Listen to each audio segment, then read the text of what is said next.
فلا تجعلوا للہ اندادا، کہ اللہ کے ساتھ برابری کرنے والے مت بناؤ، یہ پہلی نہیں ہے۔ تو قرآن مجید کی پہلی نہیں یہ ہے کہ شرک سے اپنے آپ کو بچاؤ، اور پہلا حکم ہے کہ عبادت کرو جس کی اللہ تبارک و تعالیٰ کی۔ تو اللہ کی عبادت کرنا ہے اور اپنے آپ کو بچانا ہے، کس سے؟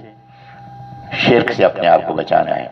اس لیے فرمایا نبی پاک صلی اللہ علیہ وسلم نے کہ جب میں معراج پہ گیا تو اللہ نے جو 3 تحفے عطا فرمائے، 3 نعمتیں عطا فرمائیں، ان میں ایک تو یہ 5 وقت کی نماز ہے، جو شروع میں 50 نمازیں تھیں، پھر اللہ نے تخفیف فرما کے جب نبی علیہ السلام واپس تشریف لائے چھٹے آسمان پر، تو موسیٰ علیہ السلام نے فرمایا کہ حضرت کیا لائے؟ فرمایا کہ میری امت 3 نمازیں نہیں پڑھ سکی، آپ کی امت 50 نمازیں کیسے پڑھے گی؟ حضرت واپس تشریف لے گئے، اللہ سے درخواست کی کہ اللہ اس میں تخفیف فرمائے۔ اللہ نے 5 نمازیں کم فرما دی۔ اسی طرح 9 بار حضرت تشریف لے گئے، 45 نمازیں کم ہو گئیں، 5 نمازیں رہ گئیں۔ پھر حضرت موسیٰ علیہ السلام نے فرمایا، اب نبی علیہ السلام نے فرمایا کہ 5 نمازیں کم ہوئی ہیں، باقی 5 رہ گئیں، اگر یہ 5 بھی معاف ہو گئیں تو میری امت کے پاس اللہ سے تعلق کی کون سی صورت باقی رہے گی؟ تو لہٰذا یہ 5 جو ہیں یہ اب میں درخواست نہیں کرتا۔ اب جب درخواست نہیں کی، اللہ تبارک و تعالی نے فرمایا کہ اللہ کے حکم میں تبدیلی نہیں آتی، ہمارا حکم 50 نمازوں کا ہے اور یہ حکم برقرار رہے گا، لیکن صورت یہ ہوگی کہ آپ کی امت پڑھے گی 5 اور ہم اس کو عطا کریں گے 50 کا اجر عطا فرمائیں۔ اگر پھر بھی نماز میں انسان سستی کرے تو اس سے بڑھ کے بد نصیب کون ہو سکتا ہے؟ تو یہ لہٰذا اللہ تبارک و تعالی نے یہاں پہلا حکم فرمایا اور پہلی نہیں جو اللہ تبارک و تعالی نے اس مقام پہ فرما دی۔ اور پھر نبی علیہ السلام کو میں عرض کر رہا تھا کہ وہاں جو اللہ نے 3 تحفے امت کے لیے دیے، ایک نماز کا، دوسرا سورۃ البقرہ کی آخری 2 آیتیں، اسی سورت کی آخری 2 آیتیں، آمن الرسول سے بما انزل الیہ من ربہ والمؤمنون سے لے کر فانصرنا علی القوم الکافرین تک۔ نبی علیہ السلام نے اس بات کی خواہش فرمائی کہ میرا جی چاہتا ہے کہ میرے ہر امتی کو یہ 2 آیتیں یاد ہوں، اگر یاد نہ بھی ہوں تو بھی رات کو پڑھ کے سویا جائے۔ فرمایا یہ 2 آیتیں پڑھ کے تم سو جاؤ، پوری رات عشاء کی نماز پڑھی ہو اور فجر کی نماز جو اپنے وقت پہ ادا کریں، میں یہ پوری رات نیند کے مزے لیتا رہے، اللہ کے نزدیک یہ عبادت کرنے والا شمار ہوگا۔ اور تیسری نعمت جو عطا فرمائی وہ یہ کہ فرمایا کہ میں آپ کے ہر امتی کو انجام کار جنت میں داخل کروں گا، مگر شرط یہ ہے کہ وہ شرک سے آلودہ نہ ہو۔ اور نبی علیہ السلام نے بھی بات ارشاد فرمائی کہ میں اپنے گناہگار امتی کی شفاعت کروں گا، اس شرط پر کہ جو شرک سے آلودہ نہ ہو۔ تو یہ پہلا حکم ہے عبادت کا کہ عبادت صرف اللہ کی، اور پہلی نہیں اس بات کی کہ اللہ کے برابر کسی کو نہیں ماننا۔ جب اللہ کے برابر کوئی ہے ہی نہیں، ہے ہی اللہ، تو پھر کام کس کے لیے کرنا چاہیے؟ تو اللہ کے لیے۔ تو یہ توحید بیان فرمائی۔ اس کے بعد آگے کہ یہ عبادت اپنی مرضی کی نہیں کرنی، عبادت کس کی مرضی کی کرنی ہے؟ اللہ کی مرضی کی کرنی ہے۔ اور اللہ کی مرضی کہاں سے معلوم ہوگی؟ وہ اللہ کے نبی علیہ السلام سے معلوم ہوگی۔ تو یہاں اللہ تبارک و تعالیٰ نے اپنی توحید بیان فرمائی، اس کے بعد نبی پاک صلی اللہ علیہ وسلم کی رسالت بیان فرمائی، اور رسالت کے بیان کے لیے کہ حضرت کی رسالت اور نبوت کی پہچان کیا ہے۔ حضرت کی نبوت اور رسالت کی پہچان یہ قرآن مجید ہے۔ تو اللہ تبارک و تعالیٰ نے فرمایا یہ قرآن مجید اللہ کی طرف سے نازل ہوا ہے، نبی پاک صلی اللہ علیہ وسلم کا بنیادی معجزہ ہے، اور اگر تمہیں یہ دعویٰ ہے کہ نبی علیہ السلام نے خود بنایا ہے اس قرآن مجید کو، تو تم سارے مل کر اس جیسی کوئی ایک چھوٹی سی صورت بنا کر دکھا دو۔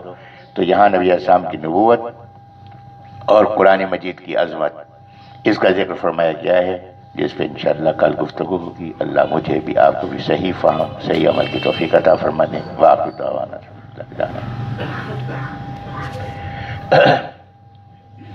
الحمدللہ رب العالمین الرحمن الرحیم مالک یوم الدین اللہم صلی وسلم وبارک علی سیدنا ومولانا محمد وبارک وسلم۔